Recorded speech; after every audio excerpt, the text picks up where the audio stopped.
Welcome to Work Life by Design. I'm your host, Mel Marsden. As a passionate entrepreneur with a desire to create places where people and business thrive, I hope to inspire you to find your place at work and in life so you can live a life by design. You'll hear stories of transformation, exploring everything from organizational psychology to brand, and identifying opportunities in your workplace and your life to inspire your human potential. So, let's get started.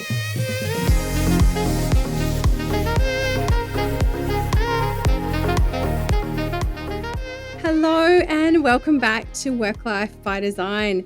Happy New Year. Now, when I'm recording this, it is the 18th of January, so I feel like I can still say Happy New Year, that we aren't too far in yet. But with everything that's happening in the world at the moment, I hope you are staying well and looking after yourself, because I know that this has not been the start to the year that we all had anticipated or expected. We were hoping to get a brand new slate, no doubt, and it hasn't quite turned out that way. So please, I hope that everyone is doing their best to stay as well as can be. But I just want to sort of start by reflecting back on how 2021 kind of closed out for us. And I am really cognizant of the fact that it feels like so many of us just crawled across that finish line last year, myself included. I don't think I realized just how exhausted I was at the end of 2021 until I actually stopped. Now, stopping over Christmas break, like many people, isn't really going to happen until after Christmas, because you wrap up work, you got to do all your baking, finalize all your Christmas presents, you've got Christmas Day. It can be quite hectic. And it's not really until after, the festivities of Christmas have all kind of died down that you then kind of go, okay, now I can kind of switch off and I can relax. And it wasn't really for me until like the second week of January that I actually felt like myself again. I remember waking up one morning before the alarm had gone off, the sun had just come up, and I felt really good. I felt energetic. So I got out of bed and I thought I'm going to take the dog for a walk. And so I went through the national park, and I remember getting home and then I did a sound healing meditation. I had a really beautiful slow morning and I did some journaling, and it was just beautiful. And I remember sitting there as I was journaling going, oh, this is what it's like to not feel tired. And that was a huge moment for me, a big wake-up call. And I went, I am running on all cylinders constantly and just wearing myself out. And it's taken me 2 weeks to get back on track. Some people were going back to work in the next day. And here I am sitting there going, I'm only just unwinding. Thank God I'm not going back until the 10th of January. And that became a real focus for me. So I was fortunate enough to spend 4 days at home by myself over the Christmas period. Now, normally I take the Christmas period, that holiday break, and I take myself away for 2 days and I start mapping out and planning for my year ahead. And during that 4 days that I was at home, I had the spaciousness to be able to do that at home. So rather than going away, I got to do that at home. It wasn't until New Year's Day that I actually felt inspired enough to sit down and to do that, and that I had decompressed enough to be able to do that. So I spent the entire day in my PJs, set myself up in my bed, and I worked my way through my Live a Life by Design workbook. Now, this is the workbook that I work through every year, so that's nothing new for me, but I just felt like I had that space. And it was a beautiful New Year's Day because it was so cool. It was raining outside. It was just a gorgeous day. I really love it when the rain's coming down. I love listening to it. I love how it cools all the air down, and it was really comfortable. And so I've lit a candle, I've got some background music going, and really kind of set the scene for myself. And I spread out on my bed and I make myself a nice cup of tea, and then I start working through my book. And effectively, I just sort of bunkered down at home and turned it into a little bubble and made myself a home retreat for a few days. And it was absolutely gorgeous. But what I noticed that was really coming up for me through that period was there was a couple of things. Now, if you've tuned into one of my earlier episodes, it was actually episode 69, and it's called I Have a Confession to Make. I unpack how my year in 2021 kind of started and the evolution of that year and everything that came up through the year and how my mindset was when I first kicked off that year. And what I realized was that 2021 was actually the year that I actually started to walk my own path. I had started to embrace what my own idea of success was before I felt like I had been responding to what everyone else's concept of success looked like, what I should be doing, how I should be running my business, how I should be doing this, how I should be doing that. And I wasn't really tuning in to what I wanted or how I wanted to create the life that I wanted to live and, not work all the crazy hours and not put all this effort into these things, but be able to have almost like a bit more of a portfolio career. And so it wasn't until 2021 that I started to realize that. And what I reflected on is like 2021 was the year that I turned 40. And it took me until my 40s to realize who I really am and what I actually wanted from this life. And I was discussing this with Kerry Krieger, who is also one of our past guests, and she recently did a masterclass for us in the Work-Life Lounge. And we were talking about this and the fact that it's like we get to our 40s and we start to realize these things. And it's this period of time in our life where we start to question who we are and what we want. And, essentially this is probably where the whole 40s and your midlife crisis comes from. But it was just about realignment and it's about taking back that control. And in the masterclass that Kerry presented, she was talking about our seasons and cycles of life and how we work through them. And she described it in 4 quadrants. And the third quadrant is what we call autumn. And in autumn is when we start to question the boundaries and we reestablish those boundaries and we start to question all of these things and we start to strip away all of those things. And that third quadrant actually aligns with that midlife.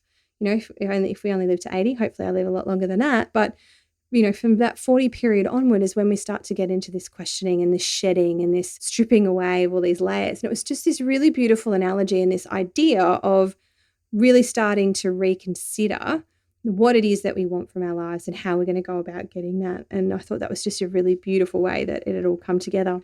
Now, the other thing that I really realized in my reflections, because as I work through my workbook, there's a lot of journaling prompts in there and questions to get me to think back over the year that's happened and what I'm going to take away from it. One of the other biggest things that really, really came through for me was that protecting myself is not selfish. It's essential. Now, when I talk about protecting myself, that's not about in terms of, building a fortress around myself, but it was about taking care of me. It was about holding and honoring boundaries that I need to set to look after my emotional well-being, to look after my physical well-being, and to look after my spiritual well-being in many ways as well. And it was about the ability to saying no sometimes is okay, and that I do need to maintain that space for me, because what I feel like happened for me is I got to the end of 2021 and I was just feeling empty. There was nothing left to give. Now, I often talk about the fact that we constantly need to be refueling our tank and we need to be lighting ourselves up. And I had let all of that go out the window for me. So, don't monkey see, monkey do. Just think about how you are making sure that you're taking care of yourself. Because what I realized is I can't be the person that I want to be without first taking care of myself. Now, my coach, Amber Hawken, says energy before action. And what she's saying here is that before you take any action, you need to check your energy. What is the energy that you're going to be bringing to that action? Do you have any energy? Is it negative energy? Is it positive energy? Energy before action. And so this was like a bit of a light bulb moment for me, surprisingly. I just looked at this and went, this has got to change. And so as I start mapping out the year ahead and looking at what's coming up for me, both personally and professionally, I don't want to be crawling across the finish line in 2022 and feeling that way again. And, something has got to change. I can't continue to do what I was doing and expect a different result. So I have to put plans in place to make active change to get a different outcome. And so sitting there working through my workbook, I start by working through what my focus and my intention is going to be for the year, and then what I want my goals for the year ahead to be. Now, this year was really hard for me to actually land on a word or an intention for that year ahead. So I like to have that because I think it sets my focus for the year ahead, and I'll explain that a little bit further in a minute. But I really went around in circles with this, and I had the essence of what I wanted 2022 to stand for me and where I wanted to focus my attention. But I just felt like the actual articulation of that was just out of reach. So rather than sitting there and ruminating and trying to work out what my word was going to be, I took a bit of a different approach and I started with my goals. Now, my first physical reaction to thinking about setting goals for the year was like, hell no. Like, I am not adding any more to my plate. Like, you think about the space that I was in, I was already exhausted. I didn't want to be, focusing on adding anything more in. I was already completely depleted. So that in itself was a big flag for me and just going, no, I'm not adding anything more to my plate. And so, that's what's gotten me into this mess in the first place. So I had to rethink that. Now, as an A-type personality, like I am driven by achievement. I need to set goals. I want to feel like I'm achieving. So I had to find a way that I could still have that sense of accomplishment and that sense of progress without compromising my health and well-being in the year ahead. Never before have we collectively experienced such change on a global scale. The pandemic, whilst on one hand has challenged us in ways that previously we could have only imagined, on the other, it has opened the doors to incredible opportunity. The opportunity to redesign our work lives in a way that works for us. An opportunity to disrupt, reset, and recreate our new normal. And to help you on this journey, I am so excited to bring to you the Work-Life Lounge. This is your VIP pass to accessing some of the greatest thought leaders in our world of work. So often we are told what we need to do and why we need to do it, but we are often left wondering, but how? How do I make the changes that I need to? And that's where the Work-Life Lounge is here to support you, to guide you step by step through the how, to take back control and design your work life on your own terms. So to claim your seat in the lounge, head over to melissamarsden.com.au/work-life lounge. Now, let's get back to the episode. I also talked about recently in one of my newsletters is around how I actually fell out of love with goal setting. Now, a couple of years ago, I was just making goals because they were the things that I thought I needed to do, working through business programs and being part of networking groups and seeing what my peers were doing and going, oh, well, I need to be able to do that and I need to have done that and this needs to be on my list as well. And so all of a sudden, I had all of these goals that I was aiming for that weren't mine. And what that meant was that I then didn't achieve them or didn't work towards them. I didn't prioritize them because I wasn't motivated by them. I wasn't excited by them. They didn't respond to what I wanted. And so what I had to do is I had to flip that. I had to look at what that needed to be looking like for me. And it wasn't until I started reading the work of Danielle Laporte, and she talks about heart-centered goal setting and about feeling those goals. And it was about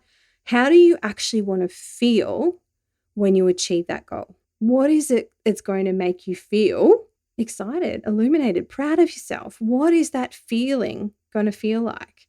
And so it completely reframed these goals for me. And some of these things I know I needed to do because they were things that were going to progress my business forward, but I had to find a way of connecting with them myself. I had to find a way to get them to excite me so that I would make them a priority. Because if they're not going to excite me, I'm probably not going to spend the time on it. And therefore, it's not going to be something that ever gets done. And so it just ends up being another thing on the to-do list. And it becomes this icky thing that you kind of procrastinate about and avoid at all costs. So I had to look at that. Now, what that led me to do, though, is think about, well, if I want to actually feel this way, then who do I actually need to be? And this is what the game changer was for me, because no matter whether or not you are actually hitting that goal or achieving that goal, every time that you set something for yourself around who do I need to be to achieve that goal, you're actually becoming a better version of yourself in the process. And you're enjoying the process. And that is what is the magic that sits behind that. Now, I've often spoken about goal setting in the past and how I've heard people who have fears around setting goals because they're frightened or they're scared or they feel embarrassed if they don't achieve those goals.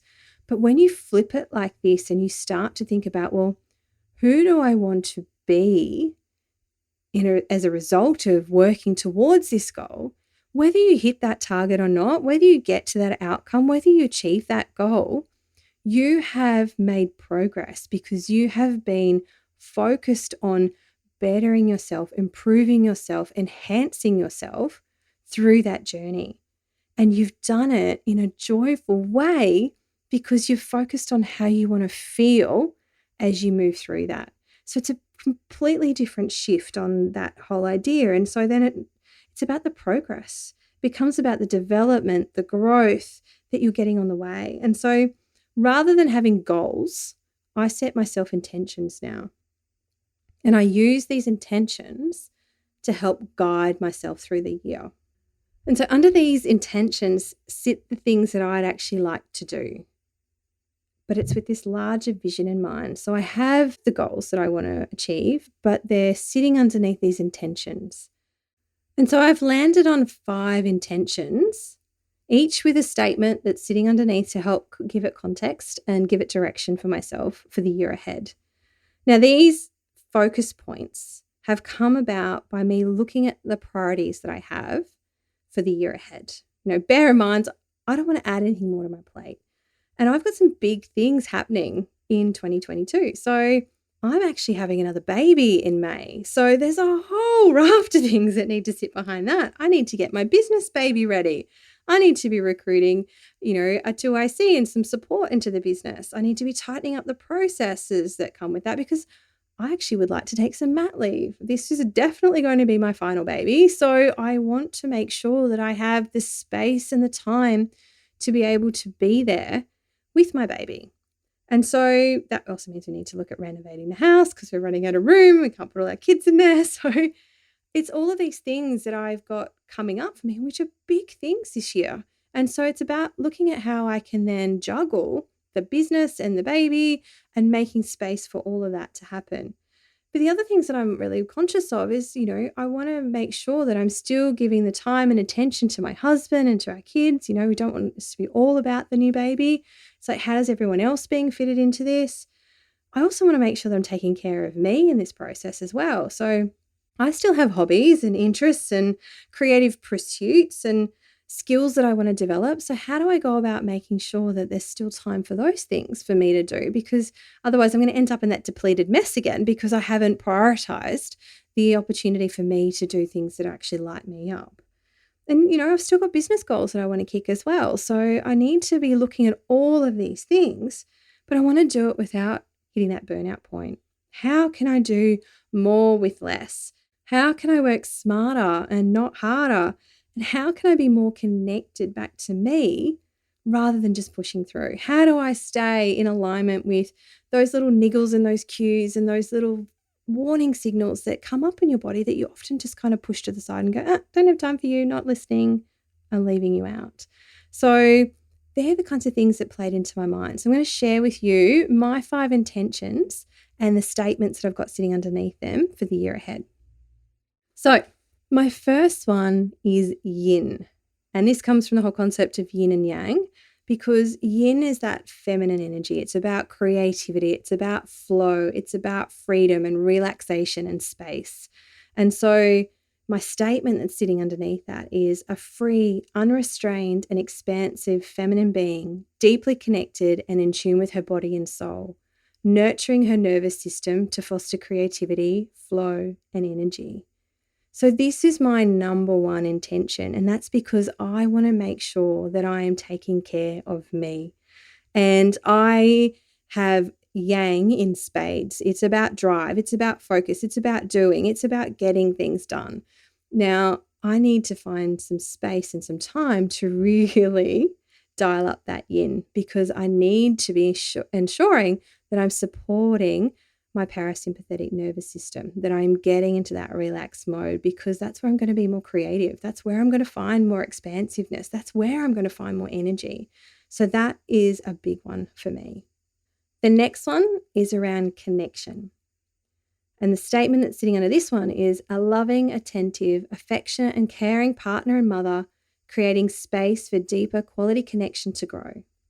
So that's about drawing my attention back to my family, to making sure that I'm creating space and time for us to spend together, for us to be able to nurture each other and to be conscious and connected and present with them. Now, my third one is expression. And this is where it sits underneath my ability to nurture my own needs. And that's to be a free-spirited, relaxed, and in flow, embracing the messiness and the unknown that comes with creativity. No boundaries and no restraints, and inspired by the world around me. So this is about nurturing those hobbies and those creative pursuits that I have, but doing it in a way that's unstructured and there's no pressure around it. It's like, how can I embed this into my everyday? And that could be anything from my writing so that I can get my book finished, through to painting or pottery or sculpture or any other kind of thing that happens with that. So it's like bringing that attention back to how can I bring that into my days. My fourth one is around confidence. And it's a confident guide to those I support with the required skills, knowledge, and boundaries to be effective.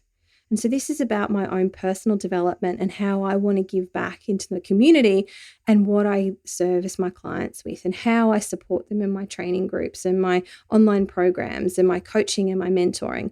How am I holding that space? And the last and final one is invest.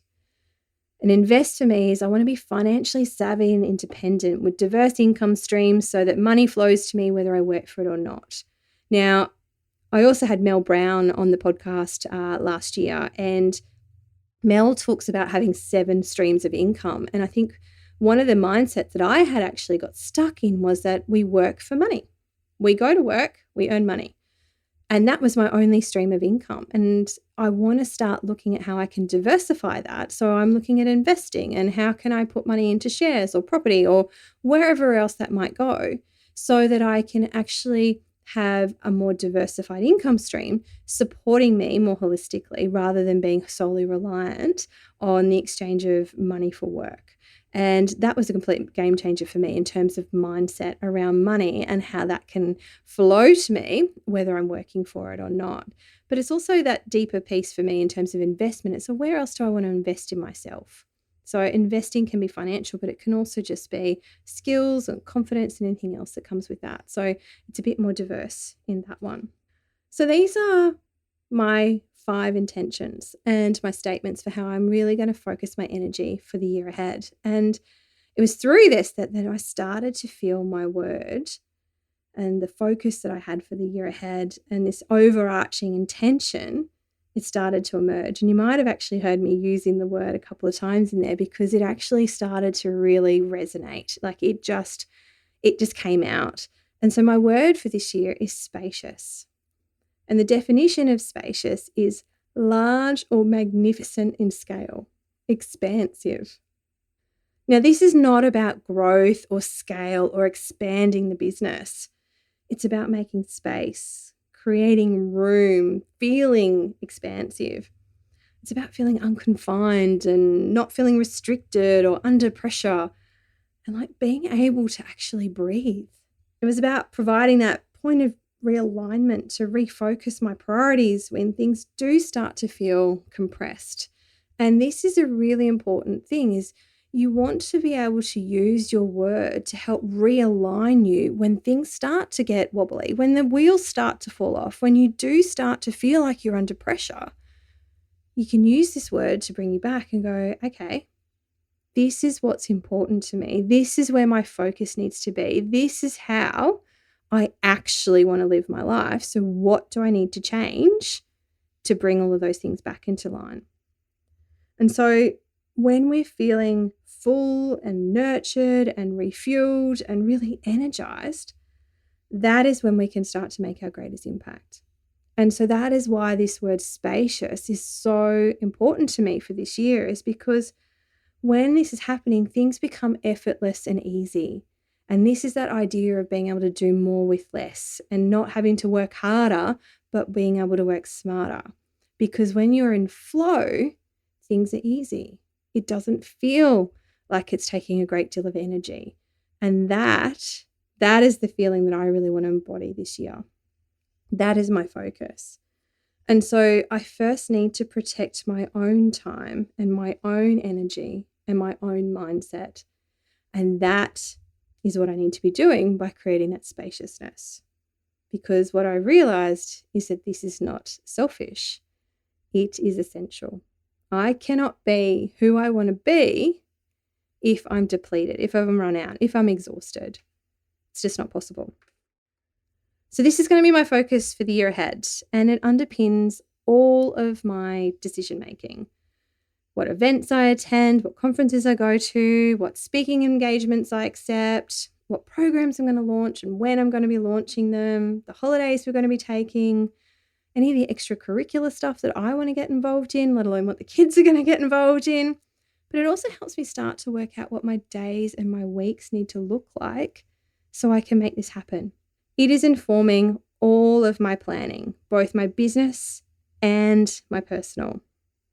Now, I've already mapped out my entire year. I've got all of it done, but I'm going to be sharing my entire planning process in the next Work-Life Lounge masterclass. So what I find is that we get so caught up in trying to do all these things, but we've got to really first establish our focus and our intention for the year ahead. And then I want to help you write your own plan for that year. And so I'm going to be sharing all of that with you in the Work-Life Lounge Masterclass. It's coming up on February the 10th. It's at 10 a.m. in Queensland time. And I'm going to be sharing with you tools and resources to support you on getting the clarity that you want and that you need to be able to map out your own year ahead, and then how you're going to go about putting it into action. Because planning out your year ahead is not just about setting your annual goals and going, great, that's it, I've got them, they're there. Because when we don't take those annual goals and break them down into smaller steps that are achievable milestones along the way, they just kind of stay out there as these big things that we don't know how to action towards them. So I'm going to be showing you how to then break those down into quarterly goals, and then what we need to be doing month by month, and then how we can be setting ourselves up on a weekly basis and even a daily basis, and what those rituals and routines are going to need to be to ensure that we stay focused and we stay aligned with actually moving our way through the year and doing it in a way that's going to work for us. So that masterclass is happening in the Work-Life Lounge on the 10th of February. I'll pop a link to that in the show notes so you can go and check it out and come and join us there, because this is something I love doing every year. As you know, I love to do my planning. I'm going to be sharing with you all those tools and resources so that you've got those to take away. You've got them to implement. I'll show you the process so that you can really start to set yourself up for success this year. So I just want to say welcome back. Thank you so much for tuning in again this year. We had such a huge growth in listeners at the end of 21. So I just want to say a big thank you to all of those new listeners, and a huge thank you to all of those listeners that have been here since the beginning. I'm so very grateful that you are joining me here and that you're tuning in each and every week. But I would love to know what is really resonating for you. So my ask to kick off the year is that you either rate or review the podcast. That would make my heart sing. So thank you if you would be so generous to do that. But I'd also love to know exactly what it is that you're enjoying about the podcast. So please send me a DM on Instagram. If there's any topic that you'd like me to cover or some more content in a particular area, please let me know. It's always great to be able to engage with my community and know what's really resonating. Podcasting can be a little bit of a lonely ground because you don't get any of that direct feedback. So if there's something that is resonating, or there's something more that you'd like to know, or there's an area that you think that I would need to cover that's going to help you, please let me know. So I would love to connect and hear more from you. But this is it. We're kicking off the new year again. This is the first episode for the year ahead. We're going to be back to regular programming from here on in. So I'm going to be back again next week. But until then, have a beautiful day, and I look forward to chatting with you again next week.